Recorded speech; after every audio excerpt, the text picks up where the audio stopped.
उंगली नीचे रखिए, आप नॉमिनेटेड हैं और मैं जनता द्वारा चुना हुआ प्रतिनिधि हूँ। नमस्कार, मैं हूँ प्रियांशु श्रीवास्तव और जो लाइन मैंने अभी बोली उसने दिल्ली के गलियारों में हलचल मचा दी है।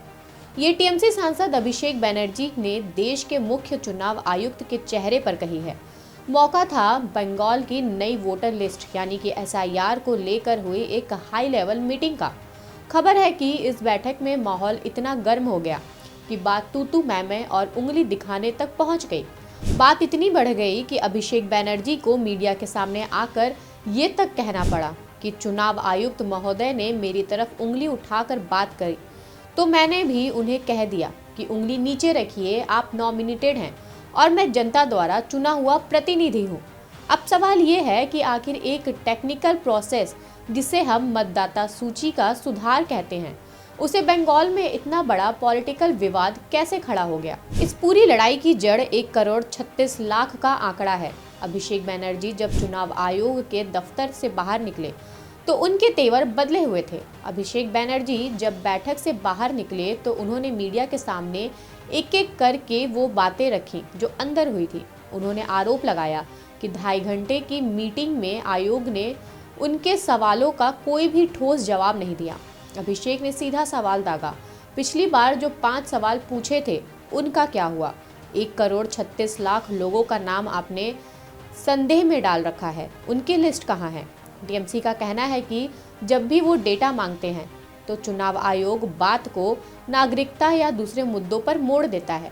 यहाँ असली कॉन्फ्लिक्ट ये है कि टीएमसी को लगता है कि आयोग निष्पक्ष रहने के बजाय एक खास नैरेटिव पर काम कर रहा है। अभिषेक बैनर्जी ने एक बहुत ही चुभता हुआ सवाल भी पूछा। उन्होंने कहा कि बीजेपी आरोप लगाती है कि बंगाल में 1 करोड़ रोहिंग्या और बांग्लादेशी घुसपैठिए हैं।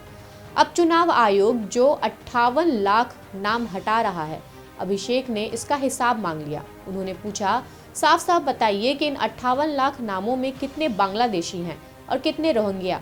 उनका तर्क बड़ा सीधा है, अगर किसी ने फॉर्म नहीं भरा तो उनका नाम हटाना समझ आता है, लेकिन जिसने फॉर्म भरा जो यहाँ का नागरिक है उनका नाम डिलीट कैसे हो रहा है। उन्होंने बुजुर्गों और बीमारों का मुद्दा भी उठाया कि उन्हें दफ्तरों तक क्यों बुलाया जा रहा है, क्या सिस्टम उनके घर जाकर वेरिफिकेशन नहीं कर सकता। ये जो सिस्टमैटिक प्रेशर है, अभिषेक बैनर्जी इसी को पॉलिटिकल टारगेट बना रहे हैं। आपको बता दें कि टीएमसी के नेताओं ने एसआईआर का पहले भी विरोध किया है।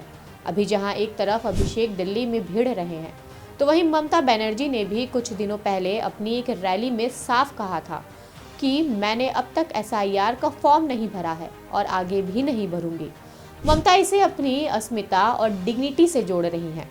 उनका कहना है कि जो महिला 7 बार सांसद और 3 बार मुख्यमंत्री रही हो, उसे अब अपनी नागरिकता साबित करने के लिए फॉर्म भरना पड़ेगा। हालांकि चुनाव आयोग का नियम कहता है कि सीएम जैसे संवैधानिक पदों पर बैठे लोगों को ये फॉर्म भरना अनिवार्य नहीं है, लेकिन ममता ने इसे एक पब्लिक सेंटिमेंट बना दिया है। उन्होंने भी इसे 2026 के चुनाव से पहले बीजेपी की वोटर लिस्ट में गड़बड़ी करने की साजिश बताया है। अगर देखा जाए तो ये सिर्फ कागजों की लड़ाई नहीं है, ये 2026 की सत्ता की लड़ाई है। एक तरफ बीजेपी मिशन 2026 है जो घुसपैठियों को मुद्दा बना रहा है और दूसरी तरफ टीएमसी है जो चुनाव आयोग को ही कटघरे में खड़ा कर रही है। ऐसे में सवाल ये है कि क्या ये वाकई डेटा की लड़ाई है या फिर 2026 के लिए एक बड़ा पॉलिटिकल ग्राउंड तैयार किया जा रहा है। ऐसे ही बड़े मुद्दों पर बात करने के लिए बने रहिए हमारे साथ। तब तक के लिए धन्यवाद।